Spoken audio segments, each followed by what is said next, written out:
Good morning children.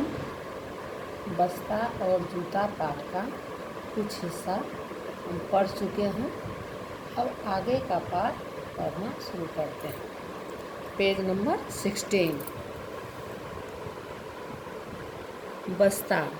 यदि परेश दूसरों को पीड़ा महसूस करता तो रवि की कॉपी चुपके से उठाकर अपने बस्ते यानी मुझ में क्यों रखता। मैं चीख चीख कर कहता रहा कि चोरी करना गलत है, ऐसा मत करो, पर मेरी आवाज़ उसके कानों तक पहुंची ही नहीं। और जब पूरी कक्षा के बस्तों की तलाशी ली गई तो मेरा सिर शर्म से झुक गया। किसका सिर शर्म से झुक गया? तो बस्ता का। जूता। शर्म से तो मेरा सिर भी झुक गया था। जब कक्षा में सब बच्चों की पोशाक और जूतों का निरीक्षण हो रहा था, उस समय सबसे घिसा पिटा, मैला कुचेला और बदसूरत मैं ही था। बस्ता। हाँ दोस्त, बुरा तो लगता है, पर चोरी वाली बात तो मेरे गले से नीचे ही नहीं उतरती। जूता। अरे हाँ, एक दिन परेश ने बबलू के 2 कंचे छिपाकर अपने दोनों जूतों यानी मुझ में आगे की ओर रख दिए। चलने में उसे तकलीफ तो हो रही थी, पर उससे भी ज़्यादा शारीरिक और मानसिक कष्ट मुझे था। पता है मैंने क्या शैतानी की?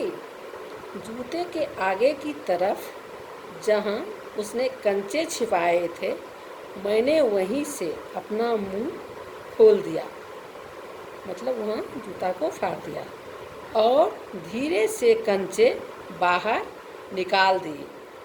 जब घर आकर परेश ने कंचे निकालने के लिए मुझे उतारा तो कंचे ही गायब थे। उसने गुस्से से मुझे पटक कर ज़मीन पर फेंका। मुझे चोट तो लगी, पर मुझे अपनी तरकीब अच्छी लगी। बच्चों, बस्ता कहता है कि परेश दूसरों की पीड़ा समझने वाला नहीं है। उसने एक दिन रवि की कॉपी चुराकर मेरे अंदर रख दिया। जब तलाशी हुई तो मेरे अंदर से वह कॉपी निकली और मुझे बहुत लज्जित होना पड़ा।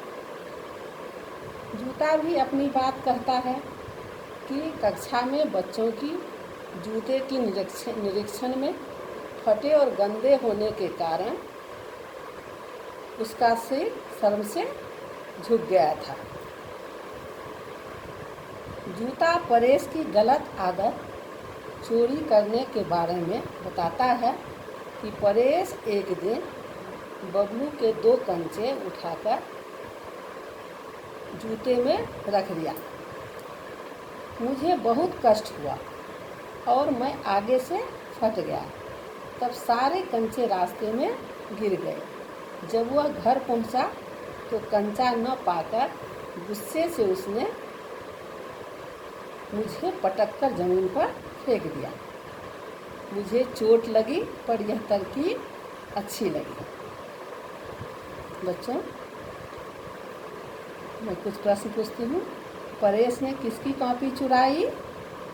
परेश ने रवि की कॉपी चुराई। इसके लिए किसको लज्जित होना पड़ा? इसके लिए बस्ता को लज्जित होना पड़ा। बबलू के 2 कंचे किसने छिपा कर लिए थे? तो परेश ने बबलू के 2 कंचे छिपा कर लिए थे। अब आगे पढ़ते हैं।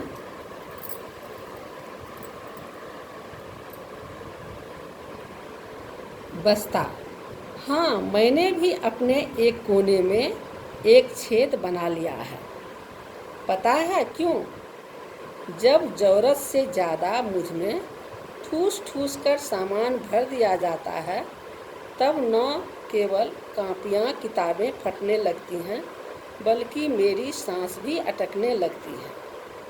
तब मैं इस खुले छेद से ताज़ी हवा पा लेता हूँ और ज़रूरत से ज़्यादा भरा होने पर एक दो छोटी मोटी चीज़ें नीचे भी गिरा देता हूँ, कहकर दोनों हंसते हैं। जूता: पर भाई, इसके अलावा मेरे पास और कोई उपाय भी नहीं है।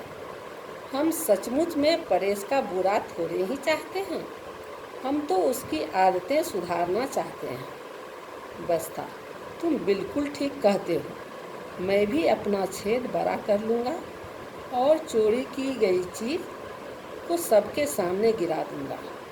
तब तो परेश की पोल ही खुल जाएगी, सबके सामने उसकी चोरी भी पकड़ी जाएगी। क्यों, कैसी रहेगी यह तरकीब, कहकर फिर दोनों हंसते हैं। जूता: सर चुप चुप, किसी के आने की आहट आ रही है, कोई हमारी बात ना सुन ले।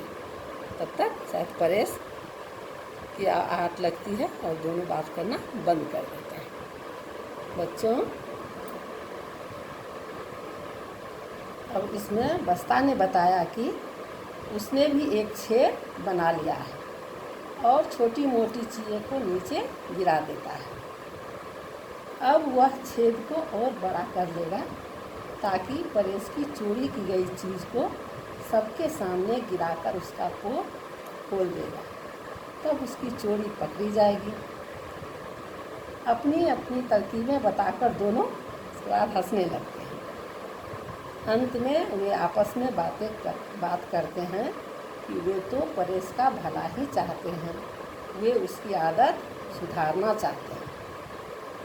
बच्चों, इस पाठ से क्या सीखते हैं? इस पाठ से हम सीखते हैं कि चोरी नहीं करनी चाहिए, अपनी चीज़ों को व्यवस्थित रूप से रखना चाहिए और सही ढंग से उपयोग करना चाहिए। हमें अच्छी आदतें अपनानी चाहिए तथा काम में आने वाली चीज़ों का हमें भी परवाह करनी चाहिए। बच्चों, अब ये बताइए, परेश की आदतें कौन सुधारना चाहते थे? तो परेश की आदतें बस्ता और जूता सुधारना चाहते थे।